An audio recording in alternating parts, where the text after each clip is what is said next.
With us in the studio this morning, our friend Rob Ninkovich. Good morning and hello. Hello, everybody. How are you? You said you had a confession to make? I have a confession. I was listening on the ride in, and I'm going to explain it perfectly as well. I don't pay a cell phone bill because it is attached to my mother's name still. Wow. Okay, and I'll explain this. Let me explain this. How old are you?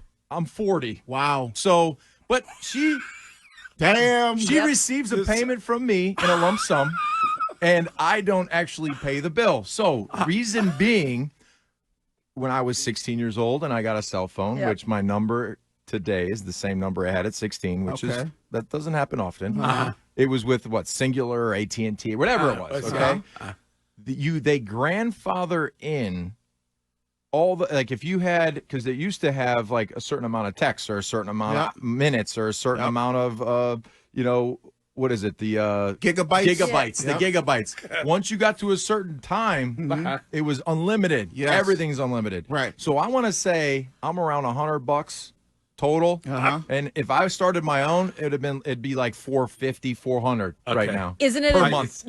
You made millions in the NFL. And I'm trying to keep it, Greg. All right. I'm trying not to be a statistic. Can you 30 for 30? Can you pay for your poor mother's cell phone bill? It's actually it's a group cell phone bill, so it's like, it's everybody's number under one umbrella. The most annoying part it's about like insurance. It's like insurance. is if your cell phone breaks or you want to get a new actual phone, I you got have to the PIN. call. I got the and code. Get, I got you all do? that. Oh, yeah, That's my issue. I'm like, Mom, what's the password? Right. All that. Okay. Well, actually, it's weird. One time, which this seems illegal, but I think I said something at ESPN and somebody didn't like it in some part of the country, and I text my sister and she goes, "Who is this?" And I was like, "What do you mean?" She's like, "This number is from Georgia or something."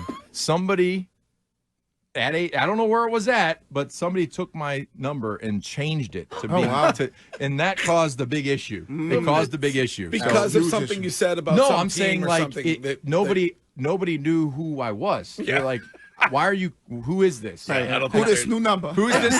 Who is this number?" And it was like from Georgia. Or something. I don't think they're supposed to do that. No, I don't think so. Now, can they get you unblocked by Tom Brady? Wiggy said that you've been not blocked by Tom. Wiggy said, okay. Wiggy said was you you? were No. See, this is like, listen. No block. No. So I like to mess around with all my old buddies, all the old teammates. If you ask Julian anything he posts, I like to. You bust a little bit. You make fun. You poke the bear. Yep.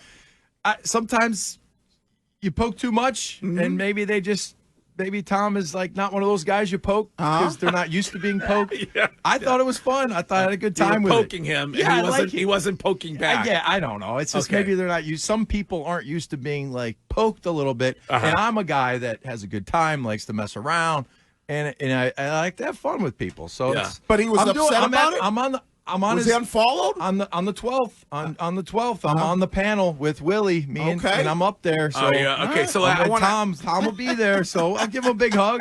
Say, "Hey, Robbo." Oh wow, Willie's going to be there. I don't know. I don't know if he's going to be there. I don't know. Well, there's so much. Not accurate. There's so much to talk to you about, and I'm so glad you came in this morning. So we want to talk draft and dynasty. Yeah, and all I'd that love stuff. to. A lot of talk about Tom Brady tonight because Wiggy has not been invited to everything. You weren't invited though. Well, I mean, some things I wasn't. Okay. All right. I'm invited, so I'm still in the circle of trust. You've been invited to everything. Yes. Yeah, you're in the circle. I'm in the circle. I don't know. I don't know if I'm in the. There's different multiple rings. circles. What have you heard about how it's going to go? I have no. I don't know. 12th? Okay. I have no idea what's going to happen as far as what they're doing at all. I just know that that's the date, and I'm going to be there. Yeah. So I'm still on the outside looking in as far as what the day looks like and what they're going to do. For you, I'm sure it's going to be awesome. For you, who's a must? Like when you look around the NFL and you look at Tom's career, if you're picking speakers, who's a must? A must that night. Everybody who's really been a huge impact on his career, you would assume, and Bill. Julian, do you think Bill Welker. You think Bill will come? Yeah, I would assume. Why not? I don't know. So I would assume. I would think assume Bill watched the Dynasty. I don't. All right, I don't think Bill watches that stuff and like dissects it. Yeah, he's heard though. I think at this point, Bill's enjoying his time right now. Yeah, and his first time ever. Have you talked to Bill at all? I just back and forth, small text back and forth. It was my birthday. I was in Aruba. I just said, hey, reached out to him a little bit, and just a little bit. Yeah, nothing crazy. Does he snort over text when he responds? Or I don't think that. Do they have the snort emoji? She's like, just like one of those. So, you think that? What about like Peyton Manning? What about guys so everybody that. And this is the one thing about football, and you know this, Wiggy. When you have a competitor that you've gone against for a long time, you kind of form a little friendship, even though you're going against each other, but you respect what they did and all the competition and that how fierce it was. So I would assume that there's going to be guys that just didn't play with Tom from other places that come in, to celebrate it as well. Michael Strahan might be a guy that Freeney, somebody like that. Don't tell Matt Light. Yeah, Matt Light, he'll be losing his mind. You said they should have Matt Light at the when they walk in at the turnstile. He can just come on. The non-athlete's going to say that he was a turnstile. Yes, I am. I can say that. I can poke Matt Light. I know. Yeah, you can poke Matt. I can poke Matt Light. He's very well armed. I would be careful.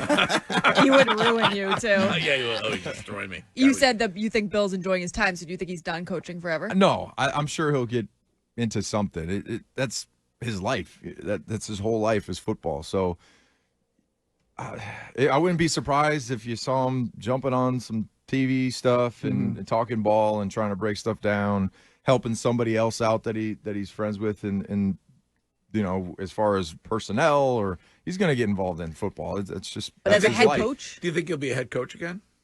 I don't understand. If you look at this league right now, if you look at the totality of every head coach, he's better than 10, 15. Yeah. I think he's waiting for the right spot. He's waiting for the right spot. And if you look at the locations destination-wise, you have to make sure you have things in place to where you're walking into a successful environment, right? So if you're in that position and you have that leeway, you could take advantage of it and look for the best opportunity. But I would assume that right now he hasn't had this time basically in 50? How long has he been coaching? Since he was something 20 50 years or something 50 like that? years. So now this is the first time he can actually kick his feet up.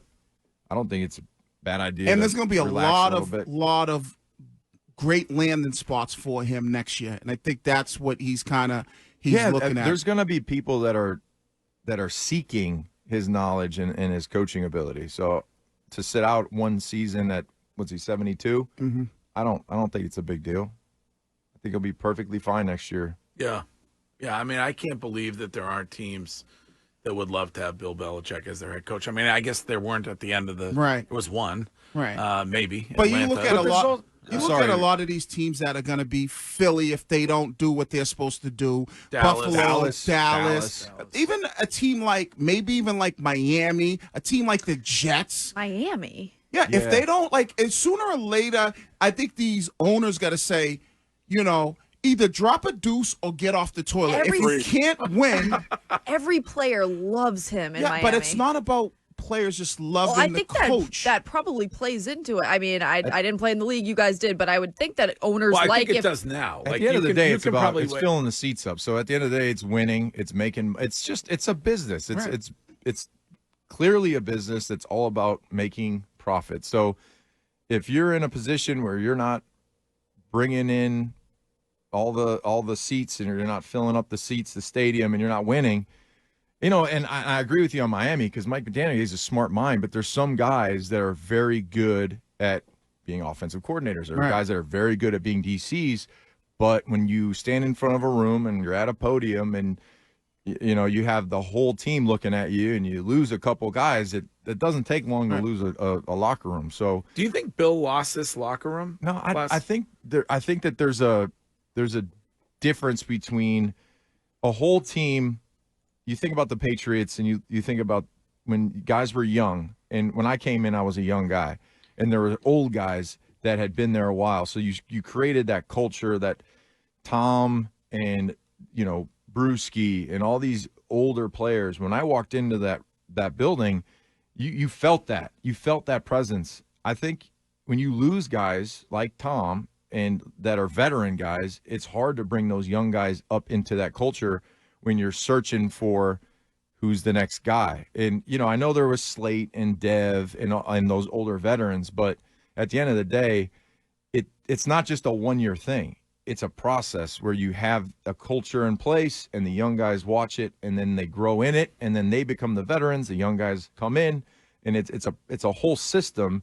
And at the end, I think it's just hard to keep that. They did it for so long. Nobody else can have a run that long. Nobody else has had that success for that long. Eventually, that's going to lose momentum. And I think that it was just tough when you lose talent. It's hard to win when you don't have the talent. Yeah. Plain and simple. Rob Ninkovich is here. I want to talk to you about Dynasty. I want to talk to you about the draft. Drake May is here today, so I want to talk to you about... What do they roll out the red carpet where they take him to... they take him down to Southie or something. They show him around a little bit. I don't know. Where are they going to bring him? Maybe take him to a Bees game. Did they win last night? The Bruins. What do you think they took him to the Bruins game? Take him to the Bees game. Take him, get him a pastry or something. Celtics tonight. Cannoli. Yeah. Celtics said, you got to take him to Mike's in the line. Take him, take Greg offered a free app at his place, Splitsville. I did. Oh, nice. I said we'd hook him up. How was New Orleans, by the way? Oh, I love New Orleans. I saw you were just in New Orleans. Oh, yeah. So good. I'm 268 right now. I need to lose a few pounds, but vacation weight? Oh, that's drinking weight right there. Wow. I need to tighten up a little bit. Did you drink a lot down there? I think I started with a 40-ounce margarita, which isn't it's not ideal. It's a but dream. When you get down there, my wife's family is all from there, so you get down there for Easter, you do the crawfish, you do all the, I think in a single day I ingested probably 10,000 calories, but that's why you work out, Greg. That's why you jump on the treadmill and you do the run. Did you do that cafe, the fried dough? Yeah, yes, I did. Yeah. Cafe Du Monde, the beignets. That's good. Big old crawfish down there in New Orleans. So what they do down there too is nice. They have this Rouse's grocery store. If you're from the South, Rouse is a good spot. Mm-hmm. But what they do is they have these finger sandwiches, and it's like white bread, okay? They put either ham, turkey, roast beef on there with a lot of mayo, and they stack them up like a whole loaf. They put it in between each piece, and then they cut all the sides off of the crust. So it's basically like one bite. Yeah. But it's so good. I think I had 25 of those, and just... In one sitting. You just keep popping them in, and then you're having some beer with it, and you just continue to eat and eat and eat before you realize you've done. Yeah, they have trays of them, so you order a tray from the grocery store. They might give you 50 little sandwiches. Yeah, and they have egg salad, which is the best. Yeah. But you're back. You look like you're back on track now. 265 right now. Okay, all right, you're down three about pounds. 3 pounds water weight. At home, do a hot water class. Had a hot bath. Just trying to sweat it out a little bit. But that's New Orleans. You go down there for a few days, you have a good time. That's it.